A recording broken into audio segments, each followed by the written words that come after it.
जिथे प्रधानमंत्री नरेंद्र मोदी के वलों दी उच्च अधिकारियों के नाल बैठक की जा रही है। दसते कि यह high level meeting plane crash मामले को लैके हो रही है। कल जिथे एयर इंडिया का प्लेन क्रैश होया सी, इस तो पहला प्रधानमंत्री नरेंद्र मोदी के वलों दी पीड़ितां दे नाल मुलाकात की गई। घटना वाली थां का जायजा उन्होंने वलों लिया गया।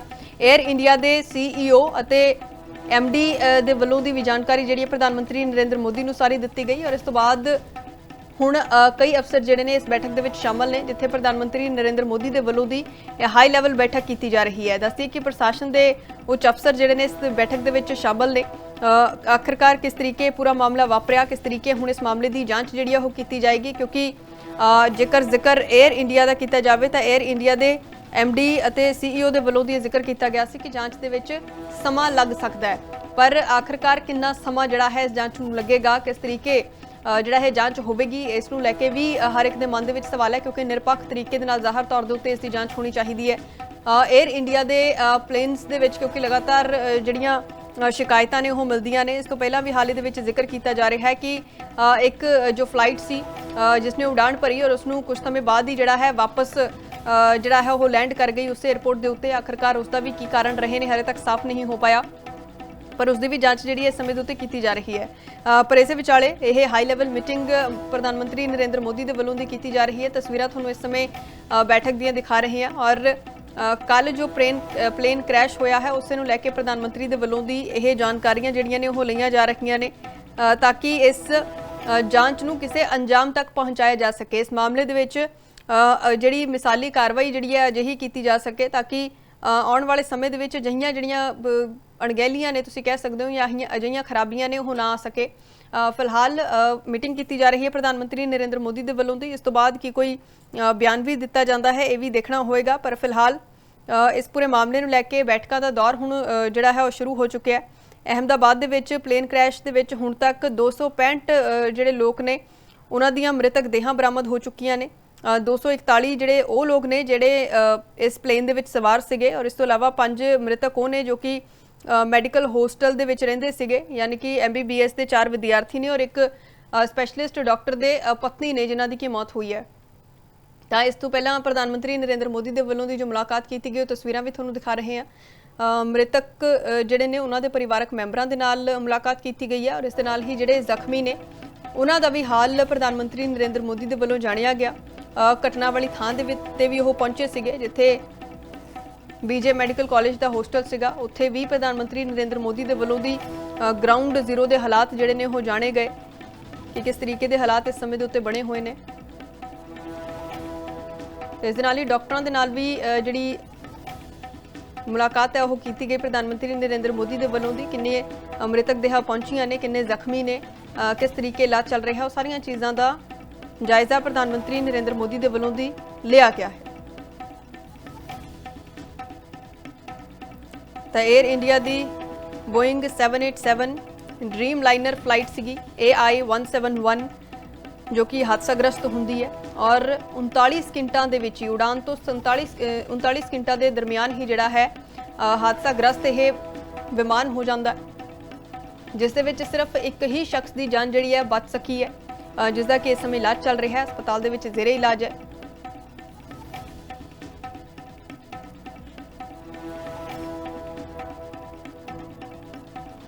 तो उत्थे दूसरे पासे प्रधानमंत्री के वलों दी हाई लैवल मीटिंगां का दौर भी जिहड़ा है वो शुरू कर दिता गया। इस तो पहला जेकर जिक्र किया जाए तो टाटा ग्रुप के वलों दी हालांकि ये जिक्र जरूर किया गया कि 1 करोड़ रुपए उन्होंने वलों दी मृतकों के परिवारक मैंबरां नूं दिते जाणगे, पर सरकार के वलों दी हाले तक अजिहा ऐलान जिहड़ा है वो नहीं किया गया।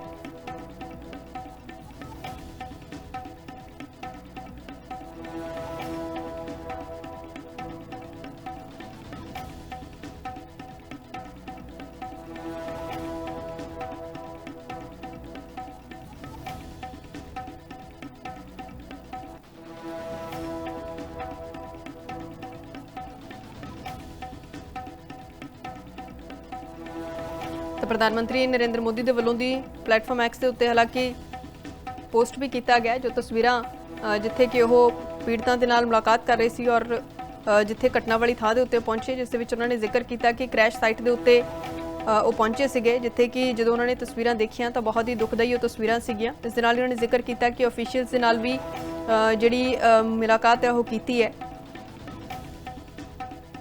ਔਰ ਲਗਾਤਾਰ ਜਿਹੜੀ ਟੀਮਾਂ ਨੇ ਉਹ ਇਸ ਸਮੇਂ ਕੰਮ ਦੇ ਵਿੱਚ ਲੱਗੀਆਂ ਹੋਈਆਂ ਨੇ ਔਰ ਪਰਿਵਾਰਕ ਮੈਂਬਰਾਂ ਦੇ ਨਾਲ ਵੀ ਦੁੱਖ ਦਾ ਪ੍ਰਗਟਾਵਾ ਪ੍ਰਧਾਨ ਮੰਤਰੀ ਨਰਿੰਦਰ ਮੋਦੀ ਦੇ ਵੱਲੋਂ ਦੀ ਕੀਤਾ ਗਿਆ ਹੈ।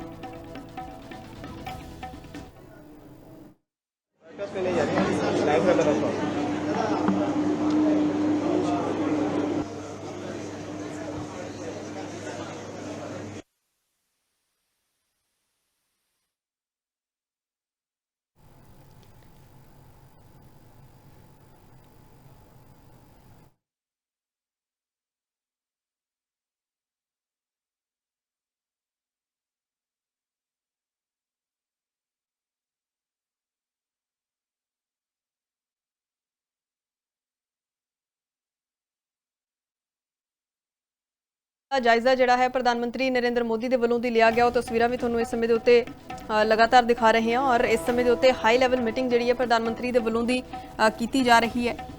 ਔਰ ਇਹ ਵੀ ਜ਼ਿਕਰ ਹੈ ਕਿ ਜ਼ਿਆਦਾਤਰ ਦੇਖਣ ਦੇ ਲਈ ਮਿਲਦਾ ਹੈ ਕਿ ਜਦੋਂ ਇਸ ਤਰੀਕੇ ਦੀ ਕੋਈ ਵੀ ਸਿਚੁਏਸ਼ਨ ਬਣਦੀ ਹੈ ਤਾਂ ਇੱਕ ਹਵਾਈ ਦੌਰਾ ਜਿਹੜਾ ਹੈ ਉਹ ਕਰ ਲਿਆ ਜਾਂਦਾ ਹੈ, ਪਰ ਇੱਥੇ ਪ੍ਰਧਾਨ ਮੰਤਰੀ ਨਰਿੰਦਰ ਮੋਦੀ ਗਰਾਊਂਡ ਜ਼ੀਰੋ ਦੇ ਉੱਤੇ ਪਹੁੰਚੇ ਔਰ ਪੂਰੀ ਡਿਟੇਲ ਜਿਹੜੀ ਉਹਨਾਂ ਵੱਲੋਂ ਦੀ ਇਸ ਘਟਨਾ ਦੀ ਲਈ ਗਈ ਹੈ ਔਰ ਮੀਟਿੰਗ ਦੇ ਵਿੱਚ ਵੀ ਇਸ ਸਮੇਂ ਦੇ ਉੱਤੇ ਉਹਨਾਂ ਦੇ ਵੱਲੋਂ ਦੀ ਪੂਰੀਆਂ ਜਾਣਕਾਰੀਆਂ ਜਿਹੜੀਆਂ ਨੇ ਲਈਆਂ ਜਾ ਰਹੀਆਂ ਨੇ। ਪਰ ਇਸ ਸਮੇਂ ਜ਼ਿਕਰ ਇਹ ਹੈ ਕਿ 265 ਲੋਕਾਂ ਦੀ ਕਿਉਂਕਿ ਮੌਤ ਹੋ ਗਈ ਹੈ ਇਸ ਹਾਦਸੇ ਦੇ ਵਿੱਚ ਔਰ ਜਿਨ੍ਹਾਂ ਪਰਿਵਾਰਕ ਮੈਂਬਰਾਂ ਨੇ ਆਪਣੇ ਆਪਣੇ ਪਰਿਵਾਰ ਦੇ ਜੀਅ ਨੂੰ ਗਵਾ ਲਿਆ ਹੈ ਉਹ ਲਗਾਤਾਰ ਪਰ ਜ਼ਿਕਰ ਇੱਥੇ ਜ਼ਰੂਰ ਹੈ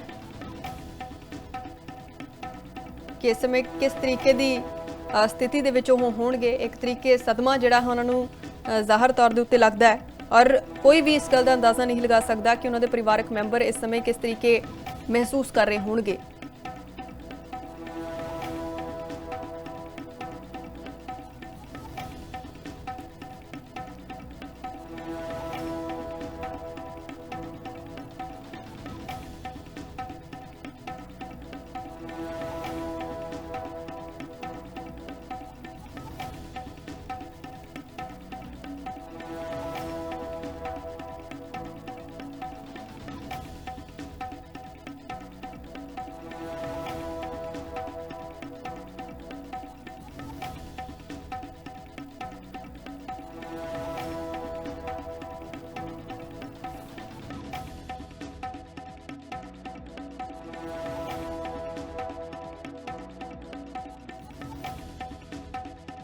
ਪ੍ਰਸ਼ਾਸਨ ਦੇ ਕਈ ਅਧਿਕਾਰੀ ਜਿਹੜੇ ਨੇ ਇਸ ਸਮੇਂ ਦੇ ਉੱਤੇ ਮੌਜੂਦ ਨੇ। ਜੋ ਤਸਵੀਰਾਂ ਜਿਹੜੀਆਂ ਤੁਸੀਂ ਇਸ ਸਮੇਂ ਦੇ ਉੱਤੇ ਦੇਖ ਸਕਦੇ ਹੋ, ਨਾਲ ਹੀ ਤੁਹਾਨੂੰ ਉਹ ਸਾਰੀਆਂ ਤਸਵੀਰਾਂ ਦਿਖਾ ਰਹੇ ਹਾਂ ਇਸ ਸਮੇਂ ਜੋ ਕਿ ਇਸ ਪੂਰੇ ਕ੍ਰੈਸ਼ ਦੇ ਨਾਲ ਜੁੜੀਆਂ ਹੋਈਆਂ ਨੇ, ਜਿੱਥੇ ਕਿ ਪਲੇਨ ਕ੍ਰੈਸ਼ ਹੁੰਦਾ ਹੈ। ਉਹ ਤਸਵੀਰਾਂ ਵੀ ਤੁਹਾਨੂੰ ਦਿਖਾ ਰਹੇ ਹਾਂ, ਸੀਸੀਟੀਵੀ ਤਸਵੀਰਾਂ ਜੋ ਸਾਹਮਣੇ ਆਈਆਂ ਸੀ।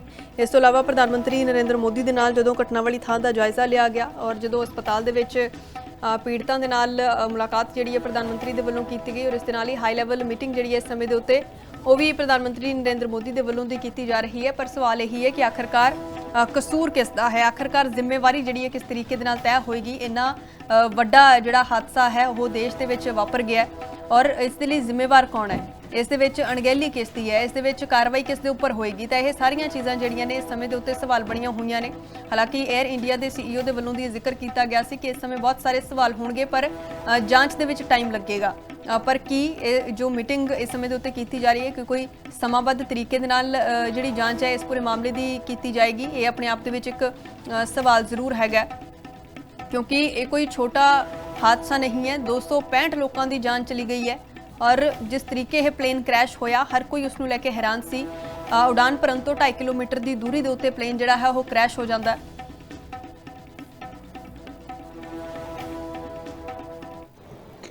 कैसे हुआ तो मैंने उसके बारे में बताया और सब हाल चाल पूछा सब। विश्वास, अगर हम जानना चाहें कि आप थोड़ा सा बता पाएं कि ये हादसा कैसे हुआ था, क्योंकि ये एक बड़ा चमत्कार है जिस तरीके से आप वहाँ से इकलौते ऐसे शख्स हैं जो जिंदा बचे। वो मेरे नज़रों के सब सामने हुआ था। मेरे खुद को भी बिलीव नहीं होता कि मैं कैसे उसमें से जिंदा बाहर निकला, क्योंकि थोड़ा टाइम लेके तो मेरे को लगा था कि मैं भी मरने वाला हूँ, लेकिन जब मेरी आँख खुल के मैं देखा ना तो मुझे लगा मैं जिंदा हूँ। तो मैंने ट्राई किया, जब मेरी सीट थे वो मेरी बेल्ट निकाला, मैंने वो ट्राई किया जहाँ से निकल सकता वहाँ से, तो मैं निकल गया वहाँ से। मेरे सामने नजरों के सामने एयर हॉस्टल और दूसरे आंटी अंकल सभी उसमें मिस हो गए थे सभी। अच्छा, थोड़ा सा बता पाएं, जब जैसे ही टेक ऑफ हुई फ्लाइट, क्या हुआ था और अचानक से ये कैसे हादसा हुआ? टेक ऑफ के बाद 1 मिनट के अंदर ही जब टेक ऑफ हुआ ना, तो सडनली 5-10 सेकंड कैसे लगा जैसे स्ट्रक हो गया हो। बाद में से मेरे को लगा कि कुछ हुआ। बाद में प्लेन में लाइट ऑन हो गई, ग्रीन और वाइट। बाद में वो पता नहीं, वो प्लेन टेक ऑफ ज़्यादा करने के लिए वो रेस तो बोलते हैं क्या, रेस दिया होगा ऐसा कुछ, और सीधा स्पीड में ही घुस गया जहाँ वो क्या था वो। हॉस्टल था एक हॉस्पिटल का। हाँ, हॉस्टल में। और सब सामने सब हुआ। ये जब फ्लाइट जब क्रैश हुई, उस समय हॉस्टल पे लैंड की थी, उसी समय आप बाहर निकले थे? नहीं, क्योंकि आई थिंक मेरे को जब मैं जो साइड पे था ना, वो साइड हॉस्टल पे नहीं लैंड हुई थी। हॉस्टल के जो ग्राउंड फ्लोर है ना, जैसे नीचे, वहाँ लैंड हुई थी। तो मुझे दूसरे के बारे में मेरे को पता नहीं, लेकिन मैं जहाँ लैंड हुआ था ना, वो नीचे की साइड थी। तो जब वहाँ थोड़ा पेस भी था प्लेन के जब बाहर, तो जब जैसे मेरा डोर टूटा ना सब, तो मैंने देखा ना जब सामने कि थोड़ा इधर पेस है, तो मैं ट्राई कर सकता हूँ निकलने के लिए। तो मैंने ट्राई किया निकलने के लिए, तो फिर मैं निकल गया उधर, क्योंकि अपोजिट साइड पे थे ना, वो बिल्डिंग का वो था ना दीवार, तो उधर से कोई शायद नहीं निकल सका होगा, क्योंकि उधर पूरा उधर ही क्रैश हुआ था। मैं जो जहाँ था वहाँ ही थोड़ा पेस था। फिर भी मेरे पता नहीं मैं कैसे बचा हूँ, क्योंकि मेरे नज़र के सामने ही सब 2 एयर हॉस्टल वो अंकल आंटी सब उधर ही सब। आप पैदल चल के आए वहां से निकल के? हाँ, और थोड़ा जब आग लगी ना, मेरा लेफ्ट हैंड भी जल गया थोड़ा। फिर एम्बुलेंस मेरे को उठा लेके इधर आया हॉस्पिटल में। अभी अभी इलाज वगैरह कैसा हो रहा है? अभी कैसा फील कर रहे हैं आप? इलाज बहुत अच्छा है, यहाँ के लोग बहुत सपोर्टिंग है, बहुत अच्छा इलाज कर रहे हैं। जब सर ने पूछा कि कैसे हुआ, तो मैंने उसके बारे में बताया। ਤਾਂ ਇਹ ਜ਼ਿਕਰ ਕੀਤਾ ਗਿਆ ਇਹ ਉਸ ਸ਼ਖਸ ਦੀ ਤੁਸੀਂ ਜਿਹੜੀ ਗੱਲਬਾਤ ਹੈ ਉਹ ਸੁਣ ਰਹੇ ਸੀ, ਜਿਸਨੇ ਕਿ ਇਹ ਸਾਰਾ ਕੁਝ ਆਪਣੇ ਅੱਖੀ ਹੁੰਦੇ ਦੇਖਿਆ, ਜੋ ਉਸ ਫਲਾਈਟ ਦੇ ਵਿੱਚ ਮੌਜੂਦ ਸੀ। ਕਿਸ ਤਰੀਕੇ ਦੇ ਨਾਲ ਅੱਗ ਲੱਗੀ, ਕਿਸ ਤਰੀਕੇ ਅਚਾਨਕ ਜਿਹੜੀ ਸਪੀਡ ਹੈ ਉਹ ਕਹਿਣਾ ਹੈ ਕਿ ਤੇਜ਼ ਹੁੰਦੀ ਹੈ, ਔਰ ਅਚਾਨਕ ਬਿਲਡਿੰਗ ਦੇ ਨਾਲ ਜਾ ਕੇ ਜਿਹੜਾ ਜਹਾਜ਼ ਹੈ ਟਕਰਾਉਂਦਾ ਹੈ। ਪਰ ਕਿਉਂਕਿ ਗਰਾਊਂਡ ਫਲੋਰ ਦੇ ਨਾਲ ਜਿਹੜਾ ਹੈ ਉਹ ਮੌਜੂਦ ਸੀ ਇਹ ਸ਼ਖਸ, ਜਿਸ ਦੇ ਕਰਕੇ ਉਸਨੂੰ ਲੱਗਿਆ ਕਿ ਉਹ ਨਿਕਲ ਸਕਦਾ ਉੱਥੋਂ ਦੀ, ਤਾਂ ਉੱਥੋਂ ਦੀ ਨਿਕਲਣ ਦੀ ਕੋਸ਼ਿਸ਼ ਕਰਦਾ ਹੈ, ਜਿਸ ਦੇ ਵਿੱਚ ਇੱਕ ਤਰੀਕੇ ਉਹ ਕਾਮਯਾਬ ਵੀ ਜਿਹੜਾ ਹੈ ਉਹ ਜ਼ਰੂਰ ਹੋਇਆ। ਪਰ ਉਸ ਦੇ ਵੱਲੋਂ ਇਹ ਵੀ ਬਿਆਨ ਕੀਤਾ ਗਿਆ ਕਿ ਕਿਸ ਤਰੀਕੇ ਉਸਨੂੰ ਜਦੋਂ ਹੋਸ਼ ਆਇਆ ਤਾਂ ਉਸਨੂੰ ਲੱਗਿਆ ਕਿ ਉਹ ਵੀ ਜਿਹੜਾ ਹੈ ਬਚੇਗਾ ਨਹੀਂ ਇਸ ਸਮੇਂ ਦੇ ਉੱਤੇ। ਉਹ ਪੂਰੀਆਂ ਚੀਜ਼ਾਂ ਜਿਹੜੀਆਂ ਨੇ ਅੱਖਾਂ ਦੇ ਸਾਹਮਣੇ ਆ ਰਹੀਆਂ ਸੀ, ਉਸ ਦਾ ਜ਼ਿਕਰ ਉਸ ਦੇ ਵੱਲੋਂ ਦੀ ਕੀਤਾ ਗਿਆ। ਔਰ ਉਸ ਸ਼ਖਸ ਨੂੰ ਖੁਦ ਵੀ ਜਿਹੜਾ ਹੈ ਇੱਕ ਤਰੀਕੇ ਆਪਣੇ ਆਪ ਦੇ ਉੱਤੇ ਯਕੀਨ ਨਹੀਂ ਹੋ ਰਿਹਾ ਕਿ ਇਸ ਇੰਨੇ ਖਤਰਨਾਕ ਹਾਦਸੇ ਦੇ ਵਿੱਚੋਂ ਦੀ ਬਚ ਕੇ ਇਹ ਸ਼ਖਸ ਆਖਰਕਾਰ ਕਿਵੇਂ ਜਿਹੜਾ ਹੈ ਉਹ ਬਾਹਰ ਆਇਆ, ਕਿਸ ਤਰੀਕੇ ਸਿਰਫ ਇਹ ਸ਼ਖਸ ਹੀ ਜਿਹੜਾ ਹੈ ਉਹ ਇਸ ਪੂਰੀ ਘਟਨਾ ਦੇ ਦੌਰਾਨ ਬਚ ਪਾਉਂਦਾ ਹੈ। ਉਹ ਖੁਦ ਵੀ ਇਸ ਨੂੰ ਲੈ ਕੇ ਇੱਕ ਹੈਰਾਨ ਹੈ। ਚਮਤਕਾਰ ਇਸ ਨੂੰ ਇੱਕ ਤਰੀਕੇ ਮੰਨਿਆ ਜਾ ਰਿਹਾ ਹੈ, ਕਿਉਂਕਿ ਜਿਸ ਤਰੀਕੇ ਹਾਦਸਾ ਸੀਗਾ, 265 ਲੋਕਾਂ ਦੀ ਮੌਤ ਹੋ ਜਾਣਾ, ਉਸ ਦੇ ਸਭ ਦੇ ਦਰਮਿਆਨ ਸਿਰਫ ਇੱਕ ਸ਼ਖਸ ਦਾ ਬਚ ਜਾਣਾ, ਤਾਂ ਇਹ ਕਿਸੇ ਚਮਤਕਾਰ ਤੋਂ ਜ਼ਾਹਰ ਤੌਰ ਦੇ ਉੱਤੇ ਘੱਟ ਨਹੀਂ ਹੈ। ਪਰ ਇਹ ਬਿਆਨ ਵੀ ਕੀਤਾ ਗਿਆ ਉਸ ਸ਼ਖਸ ਦੇ ਵੱਲੋਂ ਦੀ ਕਿ ਉਸਨੂੰ ਜ਼ਿਆਦਾ ਨਹੀਂ ਕੁਝ ਵੀ ਯਾਦ ਹੈ, ਪਰ ਜਿੰਨਾ ਯਾਦ ਹੈ ਉਸ ਦੇ ਵੱਲੋਂ ਦੀ ਜ਼ਿਕਰ ਕੀਤਾ ਗਿਆ ਕਿ ਫਲਾਈਟ ਦੇ ਵਿੱਚ ਅਚਾਨਕ ਜਿਹੜੀ ਲਾਈਟ ਹੈ ਉਹ ਵੱਖਰੇ ਤੌਰ ਦੇ ਉੱਤੇ ਚੱਲਣ ਲੱਗੀ ਸੀ। ਅਚਾਨਕ ਐਮਰਜੈਂਸੀ ਵਰਗੀ ਸਥਿਤੀ ਜਿਹੜੀ ਆ ਉਹ ਬਣ ਗਈ ਸੀ। ਔਰ ਉਸ ਤੋਂ ਬਾਅਦ ਉਸ ਦੇ ਵੱਲੋਂ ਦੀ ਜਦੋਂ ਪਲੇਨ ਕ੍ਰੈਸ਼ ਹੋਇਆ ਤਾਂ ਗਰਾਊਂਡ ਫਲੋਰ ਦੇ ਕਿਉਂਕਿ ਨੇੜੇ ਸੀ ਉਹ, ਤਾਂ ਇਸ ਕਰਕੇ ਉਸ ਦੇ ਵੱਲੋਂ ਦੀ ਨਿਕਲਣ ਦੀ ਜਦੋਂ ਕੋਸ਼ਿਸ਼ ਕੀਤੀ ਗਈ ਤਾਂ ਉਹ ਉਸ ਦੇ ਵਿੱਚ ਕਾਮਯਾਬ ਵੀ ਹੋਇਆ ਔਰ ਉਸ ਦੀ ਜਾਨ ਜਿਹੜੀ ਆ ਉਹ ਬਚ ਸਕੀ है। आपने उनको कंधे पे घुमाया है, क्या क्या मेमोरी है? अच्छा, मैं क्या बोल रहा हूँ सर, वो शुरुआत में जब छोटा था तो परेल रेलवे क्वार्टर्स में रहते थे। उसके बाद उनके हम जो रहने के लिए हमारे घर से उनके फैमिली सब इधर रहने के लिए आए, और तब से वह हम लोग के साथ मन मेरा सबसे है मन में है कि, और स्कूल वगैरह सब उनका उधर ही हो गया है सब। पायलट बनने का उनका सपना कब से था, कैसे क्या? नहीं, वो इतना ये नहीं, लेकिन उसको ये था कि एक दिन में कुछ ना कुछ अच्छा बन जाए।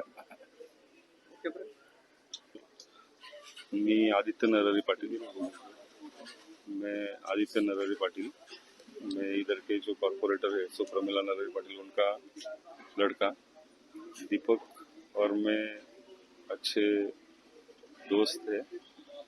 लेकिन हमारा डेली व्हाट्सएप पे गुड मॉर्निंग गुड आफ्टरनून ये सब चालू रहता था, लेकिन उसका जो नेचर है एकदम अच्छे दोस्ती, सबके साथ दोस्ती बना के रखना, सबको आवाज़ देना, और अपना ड्यूटी अच्छे से निभाना, वही हिसाब से वो चलता था।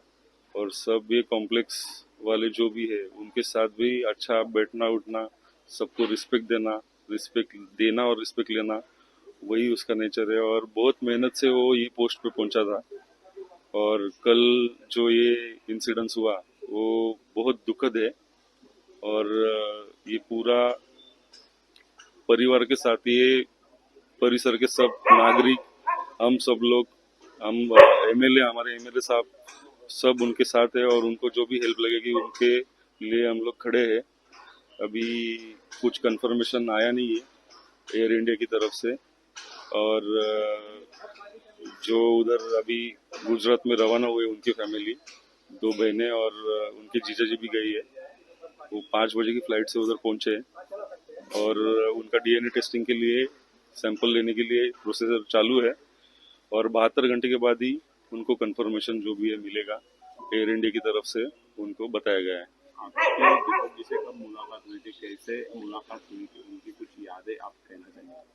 मेरी अभी व्हाट्सएप पे तो डेली चैट रहता ही था, गुड मॉर्निंग गुड आफ्टरनून। 2 महीने पहले मेरी उनसे बात हुई थी। और हम लोग को भी थोड़ा क्यूरियोसिटी रहती थी कि पायलट और कैबिन क्रू, हम लोग डेली पूछते रहते कैसा है, क्या है, किधर ट्रैवल किया, ऐसी तरफ से बातें होती रहती थी। क्या कैसे हुआ, तो मैंने उसके बारे में बताया और सब हाल चाल पूछा सब। विश्वास, अगर हम जानना चाहें कि आप थोड़ा सा बता। In a large number, many incidents also have happened.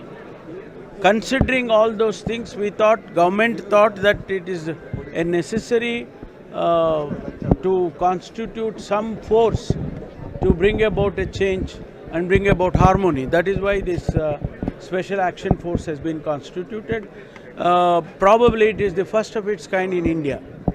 Sir, how it Now they have been given all powers.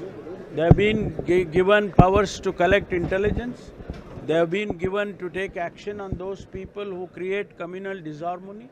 And they have been given powers to identify such people and bring them to books. It's a special action force.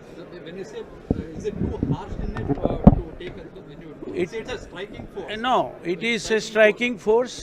It becomes harsh to those people who create disharmony. It becomes peaceful, nice to look at or even to feel at for the people who don't involve in those activities. Kidney fail, liver fail, cancer या heart की problem, ये वो बड़ी बड़ी बीमारियां हैं जिसमें इंसान का लाखों रुपए खर्च हो जाता है और कुछ भी हाथ नहीं लगता। तो आयुर्वेद को अपनाओ, बीमारी की जड़ पर काम करो। 73504 73504